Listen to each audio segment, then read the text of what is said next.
النهاردة هنتكلم عن واحد من أشهر الموتوسيكلات الشعبية في مصر، حلاوة إكسبريس. لو نفسك في مكنة جدعة، قطع غيار متوفرة وسعر معقول، خلي بالك معايا لحد الآخر وهعرفك كل حاجة بصراحة. قبل ما أبدأ اعمل لايك واشترك وفعل الجرس عشان ما تفوتش أي مراجعة جديدة.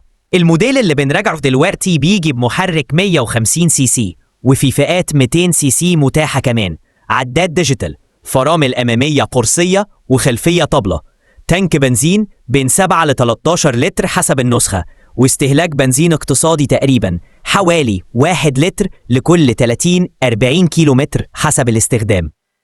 التصميم عملي ومناسب للاستخدام اليومي، كرسي مريح لقعدة طويلة نسبيا والوضعية مريحة للمدينة.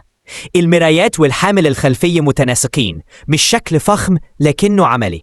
العداد الرقمية حاجة كويسة للفئة دي، بيبصلك السرعة، المسافة وغيرهم. الموتور في النسخة 150 بيقدم أداء مناسب في المدينة وتسارع مقبول على الطرق السريعة لو مش محمل جامد. الوزن متوسط والشفط وستيرنج سهلين. السقف الأقصى للسرعة ممكن يوصل 110-130 كيلومتر ساعة حسب الفئة وطبيعة الطريق. قطع غيار متوفرة ورخيصة نسبياً، ميزة كبيرة هنا في مصر. استهلاك بنزين اقتصادي مهم لو هتستخدمه كل يوم. سعر مناسب للفئة الشعبية، ممكن تلاقيه جديد أو مستعمل بأسعار معقولة. تصميم عملي ومتين للاستخدام الشاق. الراحة على سفر بعيد مش بنفس مستوى الماركات الأغلى، هتحس بتعب بعد ساعات طويلة.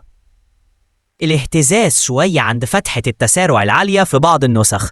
الخدمة ما بين الوكلاء ومحلات الصيانة ممكن تختلف من مكان للتاني، اتأكد من وجود دعم في محافظتك.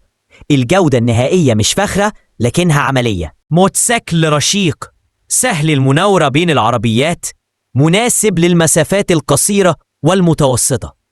على مطب أو طرق غير ممهدة، نظام التعليق بيعمل شغله، لكن مش هتلاقي نعومة سيارات فئة أعلى.